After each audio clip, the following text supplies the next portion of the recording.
आदरणीय दर्शकवृन्द, नमस्कार। मेरो नाम सुशील प्रसाद वाग्ले हो। म दमौलीको आदिकवि भानुभक्त क्याम्पसमा प्राध्यापनरत छु। मैले केही समय आदिकवि भानुभक्त क्याम्पसकै भगिनी संस्था आदिकवि माध्यमिक विद्यालयमा पनि पढाएको थिएँ।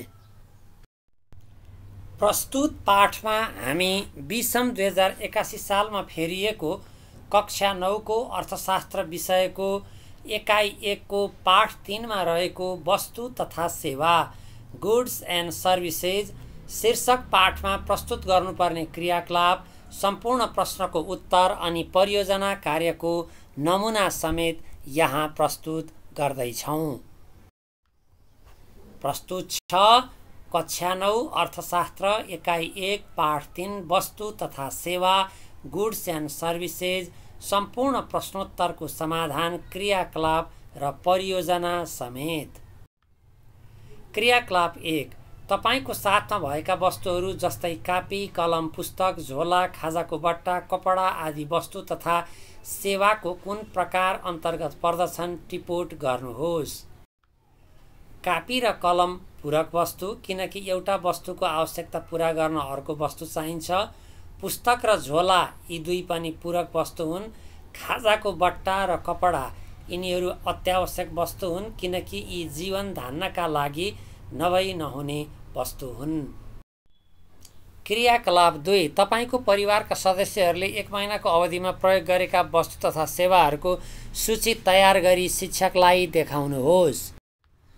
वस्तुहरू चामल, दूध, नुन, मसला, कपडा, बुबा र मैले सर्ट प्यान्ट, आमा साडी, बहिनीले कुर्ता र सलवार, तरकारी, फलफुल, कोदालो, गैँची, घडी, फर्निचर, मोबाइलको रिचार्ज कार्ड, पत्रिका, श्रृङ्गारका साधन, कापी, कलम। त्यस्तै सेवामा हजुरआमालाई डाक्टरद्वारा स्वास्थ्य जाँच, इन्जिनियरबाट घरको नक्सा, बहिनीलाई घरमै आएर म्याडमले होम ट्युसन पढाउनु भएको, यी सेवा अन्तर्गत परे। अब हामी पुस्तकको पेज नम्बर 31 मा रहेको अभ्यासमा रहेका प्रश्नहरूको उत्तर दिने कार्य गर्दैछौँ। अभ्यास। तलका प्रश्नहरूको अति छोटो उत्तर दिनुहोस्। क। वस्तु र सेवाका कुनै 2-2 वटा उदाहरण दिनुहोस्। उत्तर। वस्तुमा खाना र पानी, सेवामा डाक्टरले गरिदिने स्वास्थ्य जाँच, शिक्षकले दिने ज्ञान। ख। मूल्य तिरेर खरिद गरिने वस्तुहरूलाई के भनिन्छ? उत्तर। मूल्य तिरेर खरिद गरिने वस्तुहरूलाई आर्थिक वस्तु, इकोनोमिक गुड्स भनिन्छ। ग। उपभोग्य र उत्पादक वस्तु छुट्याउने आधार के हो? उत्तर। उपभोग्य र उत्पादक वस्तु छुट्याउने आधार भनेको सम्बन्धित वस्तु मानिसले व्यक्तिगत वा घरायसी कार्यका लागि गर्दछ कि गर्दैन भन्ने हो। जस्तै चामल उपभोग्य वस्तु हो भने त्यही चामल बनाउने गरी खोलिएको धानकुट्ने मिल उत्पादक वस्तु हो। घ। सार्वजनिक वस्तु भनेको के हो? उत्तर। व्यक्तिको अधीनमा नभई समाज अथवा देशको अधीनमा रहेको वस्तुलाई नै सार्वजनिक वस्तु भनिन्छ। जस्तै सडकको बत्ती, बस कुर्न बनाइएको प्रतीक्षालय आदि। ङ। सामान्य र कमसल वस्तुका कुनै 2-2 वटा उदाहरण दिनुहोस्। उत्तर। सामान्य वस्तु रेस्टुरेन्ट वा होटलको खाजा वा फलफुल। कमसल वस्तु व्यक्तिको आम्दानी थोरै हुँदा उसले खरिद गर्ने सस्तो मूल्यको चामल, सस्तो मूल्यका कपडा। 2। तलका प्रश्नहरूको छोटो उत्तर दिनुहोस्। क। वस्तु तथा सेवाको अर्थ उदाहरणसहित लेख्नुहोस्। उत्तर। मान्छेका आवश्यकता पूरा गर्ने, स्पष्ट देखिने, प्रयोग गर्न सकिने पदार्थलाई नै वस्तु भनिन्छ। भोकमा खाइने खाना, तिर्खामा पिउने पानी नै वस्तु हुन्। मानिसलाई अति आवश्यक पर्ने अभौतिक वस्तुलाई नै सेवा भनिन्छ। रोग लाग्दा डाक्टरको स्वास्थ्य जाँच, घर बनाउँदा इन्जिनियरले बनाइदिने नक्सा र सुझाव नै सेवाका उदाहरण हुन्। ख। अत्यावश्यक र विलासी वस्तुको अर्थ स्पष्ट हुने गरी वर्णन गर्नुहोस्। उत्तर।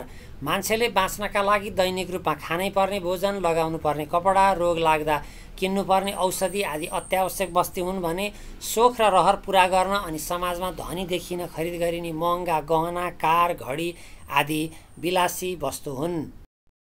ग। वस्तु तथा सेवाका कुनै 5 वटा भिन्नताहरू छुट्याउनुहोस्। उत्तर। 1। बाहिरी आँखाले स्पष्ट देखिने सकिने पदार्थ नै वस्तु हो। अनुभव गर्न सकिने अभौतिक विषयलाई सेवा भनिन्छ। 2 वस्तुलाई किनेर आफ्नो बनाउन सकिन्छ, सेवाको गुण किन्न सकिँदैन। एउटा सफल डाक्टरको उपचार गर्ने कला अहस्तान्तरणीय हुन्छ।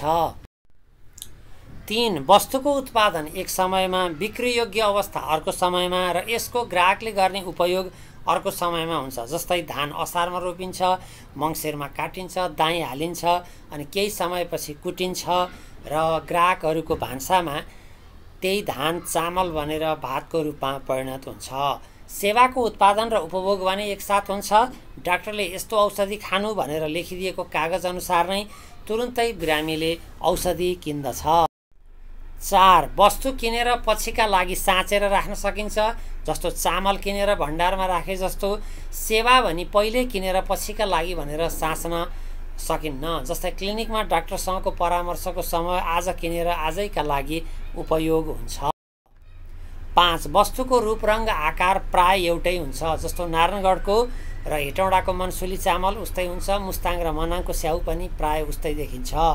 सेवा प्रदान गर्ने मानिसको सेवाको गुणस्तर भनी फरक फरक हुन्छ। जस्तै डाक्टरको जाँचको स्तर, डाक्टरको ज्ञान, डाक्टर पछि फरक परे जस्तै। प्रश्न नम्बर 3 तलका प्रश्नहरूको लामो उत्तर दिनुहोस्। वस्तु तथा सेवाका विभिन्न प्रकारका उदाहरणसहित व्याख्या गर्नुहोस्। उत्तर वस्तु तथा सेवाका प्रकारलाई अर्थशास्त्रमा निम्नानुसार विभाजन गरिएको पाइन्छ। 1 सशुल्क र निशुल्क वस्तु। मानिसका आवश्यकता पूरा गर्ने खाद्यान्न, कपडा, जमिन, घर आदि वस्तुहरू आर्थिक वस्तु हुन्। नदीको पानी, घामको तातो, रुखको छाहारी भने निशुल्क वस्तु हुन्। 2 उपभोग्य र उत्पादक वस्तु। मानिसले व्यक्तिगत र घरायसी प्रयोजनका लागि प्रयोग गर्ने वस्तु जस्तै दाल, चामल, तरकारी आदिलाई उपभोग्य वस्तु भनिन्छ। बिक्री वितरण गर्ने उद्देश्यले उद्योगबाट ठुलो परिमाणमा उत्पादन गरिने वस्तुलाई चाहिँ उत्पादक वस्तु भनिन्छ। जस्तै चिनी कारखानाबाट बन्ने चिनी। हस्तान्तरणीय र अहस्तान्तरणीय वस्तु। घर जग्गा, सवारी साधन, मेसिन, औजार आदि एकपटक किनेर फेरि बेच्न सकिन्छ। यिनको एउटाबाट अर्कोमा हक हस्तान्तरण हुन्छ। व्यक्तिले लामो समयको अध्ययन, चिन्तन र अभ्यासबाट प्राप्त गरेको सिप र कला अर्को व्यक्तिलाई हस्तान्तरण गर्न सकिँदैन। डाक्टर, शिक्षक, कृषक र गायक आदिको साधनाबाट प्राप्त अनुभवयुक्त ज्ञान एक व्यक्तिबाट अर्को व्यक्तिमा सार्न सकिँदैन। 4 निजी वस्तु र सार्वजनिक वस्तु। व्यक्तिको व्यक्तिगत अधिकारमा रहेको वस्तुलाई निजी वस्तु भनिन्छ। जस्तै घर जग्गा, विभिन्न खालका सवारी साधन। समाज वा देशकै अधिकारमा रहेको वस्तुलाई भने सार्वजनिक वस्तु भनिन्छ। सडकको बत्ती, बस र कुनै ठाउँमा रहेको प्रतीक्षालय, मन्दिर, पुस्तकालय आदि। 5 नाशवान र टिकाउ वस्तु। दूध, तरकारी, फलफुल जस्ता वस्तुहरू लामो समयसम्म राख्न नसकिने भएकोले यी नाशवान वस्तु हुन् भने लामो समयसम्म टिकाउ हुने र मर्मत गरेर पनि बार बार प्रयोग गर्न सकिने घर, टिभी, कम्प्युटर, फर्निचर आदि वस्तुहरू टिकाउ वस्तु हुन्। 6 सामान्य र कमसल वस्तु। व्यक्तिको आम्दानी बढ्दा बढी बिक्री हुने, अर्थात् त्यसलाई अर्थशास्त्रमा माग बढी हुने र व्यक्तिको आम्दानी कम हुँदा बिक्री पनि घट्ने अर्थात् माग घट्ने वस्तुलाई नै सामान्य वस्तु भनिन्छ। महँगो होटलको खाजा, फलफुल आदि सामान्य वस्तुमा परे। व्यक्तिको आम्दानी बढ्दा माग झन घट्ने अर्थात् कम बिक्री हुने र आम्दानी घट्दा झन बढी बिक्री हुने, माग बढी हुने वस्तुलाई नै कमसल वस्तु भनिन्छ। जस्तै समाजमा जागिरेहरूको तलब थोरै भयो भने सस्तो चामल बढी बिक्री हुन्छ। 7 अत्यावश्यक र विलासी वस्तु। दाल, चामल, नुन, तेल, तरकारी, औषधि आदि जीवन चलाउनका लागि नभई नहुने वस्तु हुन्, तसर्थ यिनलाई नै अत्यावश्यक वस्तु भनिएको हो। इज्जत प्रतिष्ठासँग जोडिएका सोख र रहर पुरा गर्न खरिद गरिने वस्तुहरूलाई नै विलासी वस्तु भनिन्छ। जस्तै सुनका गहना, महँगा मोबाइल आदि। 8 गिफेन वस्तु। जति मूल्य बढे पनि उपभोक्ताहरूले अन्य आवश्यकतालाई कटौती गरेर भए पनि किन्नै पर्ने वस्तुलाई नै गिफेन वस्तु भनिन्छ। 9 प्रतिस्थापक र पूरक वस्तु। कुनै एक वस्तुको साटोमा अर्को वस्तु प्रयोग गरेर आवश्यकता पुरा गरिन्छ भने त्यस्तोलाई प्रतिस्थापक वस्तु भनिन्छ। जस्तै चियाको साटो कफी एउटा वस्तुलाई अर्को वस्तुले पूर्ण गरिदिन्छन् भने त्यस्ता वस्तुहरूलाई पूरक वस्तु भनिन्छ। जस्तै कलम र मसी, दाल र भात। अब परियोजना कार्य। तल दिएका वस्तु तथा सेवालाई वर्गीकरण गर्नुहोस्। वस्तु तथा सेवाको वर्गीकरणका आधारमा कुन प्रकारमा पर्दछन् भनी पहिचान गरी कारणसहित कक्षामा प्रस्तुत गर्नुहोस्। पुस्तकमा वर्षातको पानी, सूर्यको ताप अनि यसको प्रकार, निःशुल्क वस्तु, कारण असीमित मात्रामा उपलब्ध हुन्छ भनिएको छ। त्यसपछिको भने वस्तु र सेवाको कलममा शीर्षकहरू मात्रै राखिएका छन्, प्रकार र कारण राखिएका छैनन्। यहाँ हामीले प्रकार र कारण पनि राखेका छौँ। खाद्यान्न, लत्ता, कपडा यी उपभोग्य वस्तु हुन् किनकि यिनलाई उपभोक्ताले नै खरिद गर्नुपर्दछ। मोबाइल, कम्प्युटर यिनीहरू विलासी वस्तु हुन्, प्रकारमा यो पर्यो। कारणमा यिनीहरू इज्जत प्रतिष्ठासँग जोडिएका हुन्छन्। शान्ति, सुरक्षा, सडक, सञ्चार यिनीहरू सार्वजनिक वस्तु हुन्, यिनीहरूको स्वामित्व कुनै राष्ट्रको अधीनमा रहेको हुन्छ। घर, जग्गा यो प्रकारमा निजी वस्तु हो, कारण यो व्यक्तिको अधिकारमा हुन्छ। मेसिन यो उत्पादक वस्तु हो, मेसिनले कुनै अर्को सामान बनाएको हुन्छ।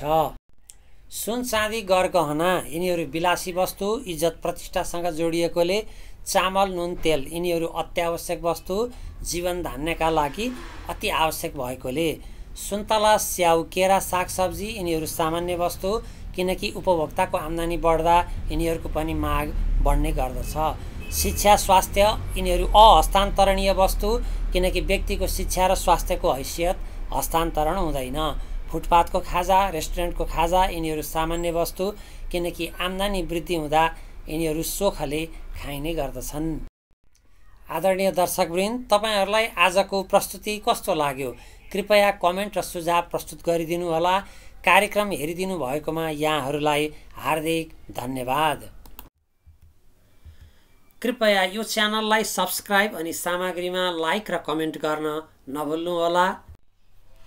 यहाँहरूको दिन शुभ रहोस्। नमस्कार।